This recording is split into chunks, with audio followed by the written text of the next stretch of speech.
Welcome back to the Sooner Surge. Hey, before we get started with this video, I know there's been a lot of people joining lately. Make sure you hit the subscribe button, turn on your notifications for every time we release a video. Also, check out the fan stop upper right hand corner. You see the logo. Uh, when you get there, www.thefanstop.com, use code Surge. You'll get 10% off your first 3 months of the Shirt of the Month Club. Make sure you do that. Officially licensed merchandise, OU, other schools, officially licensed. Sign up today. Speaking of today, we're talking about the defensive performance against Tennessee. We've already done an offensive video, talked about the areas they need a lot of improvement in. Switching gears to the defense. I mean, before this game started, I picked Tennessee to score 24. They scored 25. The defense played better than I even imagined because of what they were dealt and with their hand. What they were dealt in that first half, guys, field position constantly at the 50, 3 turnovers handed to them right after OU gets turnovers defensively. Just a safety that was, it was just an awesome defensive performance. And we'll talk about different guys that stood out, but Hunter, just unbelievable effort, I think, from and scheme wise. Yeah, playing the at the time number 2 offense in the country, now still a top 5 offense, and to hold them to 25 points. Nico, first true road game, to be able to really rattle them, and the offense wasn't able to uh, show anything for it by when the defense was able to force that fumble at the 5 yard line, setting it up for a touchdown that really could have changed the outcome of the game potentially for Oklahoma, and offense not able to get it done. And then also, the Trace Ford sack, and that was a massive play as well. Again, the defense lights out. A few busts, some kind of miscommunication, I would say, and that one play where Kenai Walker was burnt bad. Woody Washington, not a great game for him, but other than that, the linebackers, they played great. Danny Stutzman played a lot less than he normally does, but it was the young guys picking up the slack when Stutzman was off the field. Lewis Carter had an outstanding game for the true sophomore. Yeah, I thought this defense, Jason, you said it, they played about as good as you could have asked them to with the hand they were dealt. This was kind of maybe a prove-it game for the defense to show if they are truly nationally an elite defense. We had seen so many flashes through the first couple of weeks, and they showed why they are truly an elite defense and why they have an argument to be one of the best defenses in the SEC and also in the country. And I do think that everyone on the defense, there's not really one player I can complain about. I didn't think the corners played particularly well. I thought that Des Malone a lot of times struggled, especially with open field tackling. Woody Washington, as a sixth-year senior, I feel like there's times where he's just vulnerable to getting beat across the field. I don't know if that's because he was playing outside leverage or because maybe he's not the fastest guy compared to some other guys they have in the cornerback room, but he did get burned on a play. The play where Kenai Walker got burned, I believe that was a busted coverage, but I'm not a coach. I don't know the play call on that. But the defensive line, I think running the 3-3-5 was really, really a different look, something we really have barely seen since Brent Venables came to Oklahoma. And Hunter, you talked about the game that Trace Ford played. There was a lot of times where he was playing off the ball, off the line of scrimmage as well, and he just played very well in that role. And I think this defense is really one of the few bright spots on this team right now to talk about, as the offense was just not able to help this defense at all the whole game. So this defense, I think Oklahoma is going to have to ride on them a lot, truly, to probably lead them to a ton of wins this year, if they're even able to get a lot of wins. You hold Nico to under 200 yards. You turn him over twice. You pressure him a lot. You hold the team, Tennessee rushing attack, 52 carries, 151 yards. You tell me all those things going into this game. I think every Sooner fan would have said, give it to me now. I'll buy every bit of that and think OU's going to easily at least have a chance. And, of course, watching the game, they didn't really have a chance. And I tell you what, you mentioned the three down linemen. Right out of the chute, you see it. I loved how they were. And this was talked about before the game. What OU's been doing pre-snap to people. The Tulane coach talked about it. You saw it again against Tennessee. Pre-snap, they were walking guys down to the line and then pulling them back. They were reversing which guys were coming. It was, as a fan, it was difficult to see which guy was going to be bringing pressure. And I know that that was the plan all along. And another thing that obviously was a plan from the onset of this game, they were going to play a lot of dudes against Tennessee. They got all the way down to David Stone, Hardy, Bowen. I mean, Lewis Carter, as Hunter mentioned.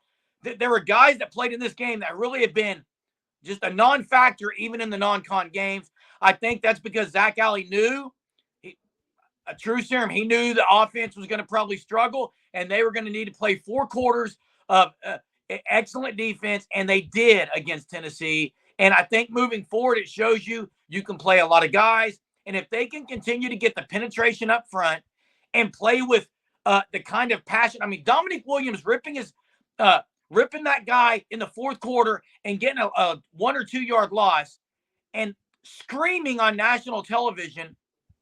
One, I think it showed probably a little bit of the frustration that the defense was having with the offense. And 2, it showed you they don't care about the score. They are there to attack all night long. And they're going to have to do it all year long. Yeah, Jerm, real quick, though, 27 defensive players played against Tennessee for Oklahoma. And again, I mean, you mentioned it.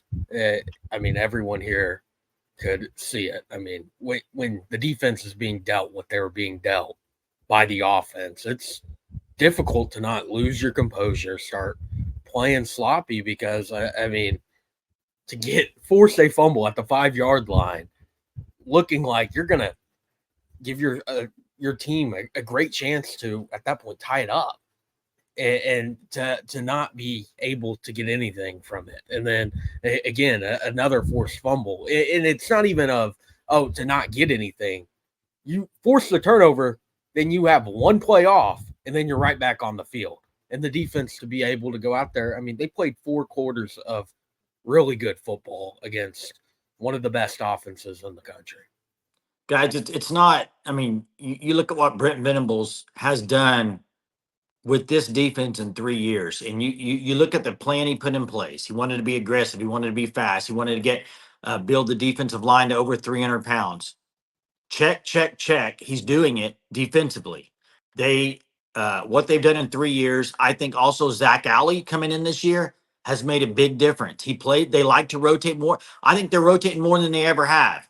And they have guys that are ready to go. There's not much drop off, like you guys said. And I loved listening to Zach Alley after the game. They were talking about his scheme, and he said we held some things back the first 3 games just to not let them see it.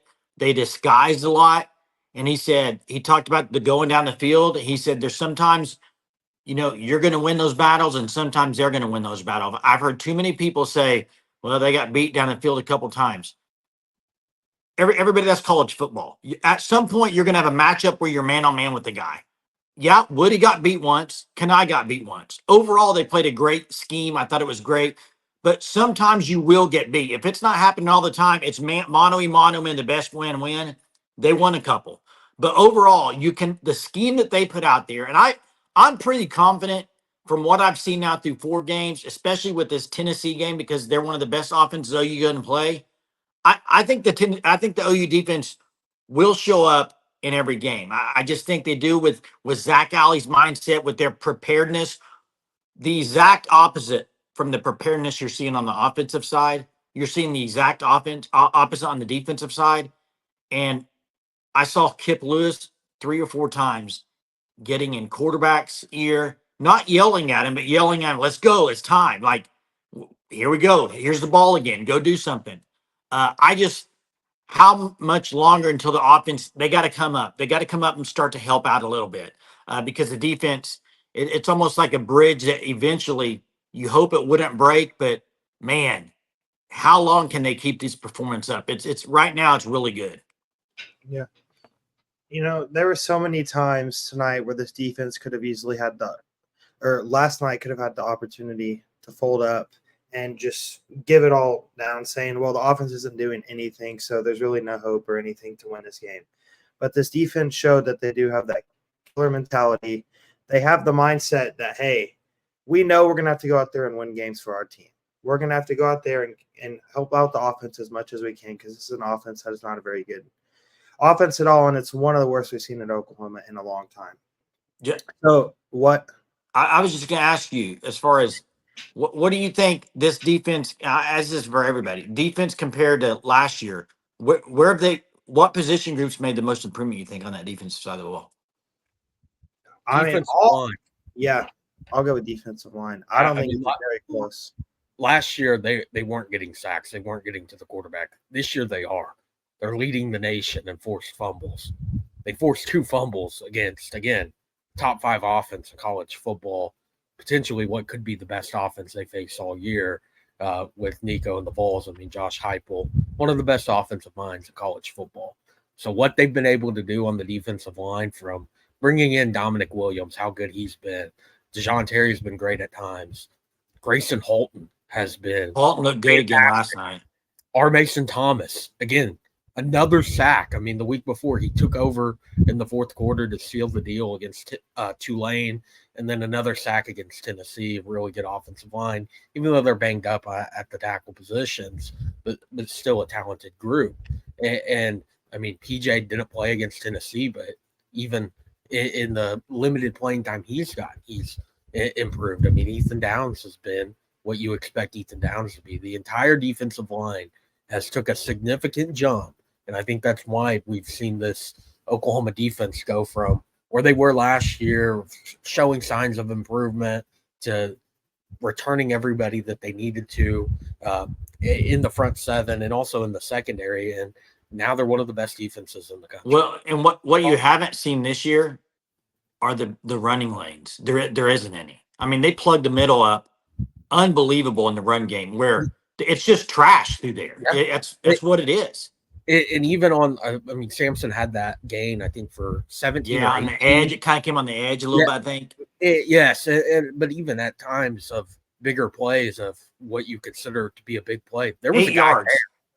But there was a guy there, is what I'm getting at. Yeah. A player was there. They just didn't execute on that play. And again, that's something that happens in college football. I mean, nobody is going to have a perfect game. Yeah.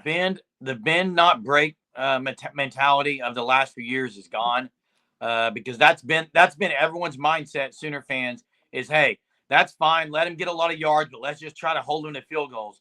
Those days are over in Norman, Oklahoma. And of all the years, guys, for BV to kind of take a step out of the defense, it's a good thing it's this year. The Zach Alley hire, because he's got a lot of other issues he's got to deal with. If he was also having to worry about the defense, I can't imagine. I think he's got 100% faith in what Zach Alley's doing, and he needs to be focusing on other decisions that have to be made now. Yeah, I mean, I think y'all said it perfectly. I mean, and Jerm, you're right about that. I still think BV has a big time influence on the defense, but with Zach Alley. But yeah, you're right. Big time decisions coming up, and I think one thing we know for sure, probably after 4 games and who they've played now in the first SEC game, is I think this defense is here to stay this year, specifically with the amount of guys y'all mentioned it, the amount of guys they're playing, and there's not any drop off. I mean, Lewis Carter's in the backfield on the first drive, just drilling somebody. Okay. So it doesn't seem like they're going to drop off. Eli Bowen, great reps as a freshman. Can't talk about him enough. I mean, Jaden Hardy, many, many more. So great performance defensively. Going to have to hang the hat on this defense, I think, this year as it goes right now. And hopefully you can keep riding them and they can get you some wins on their back until the offense can figure it out, and hopefully they do soon. So appreciate you guys joining us. Thanks so much. Make sure you subscribe to the channel. We'll talk to you next time.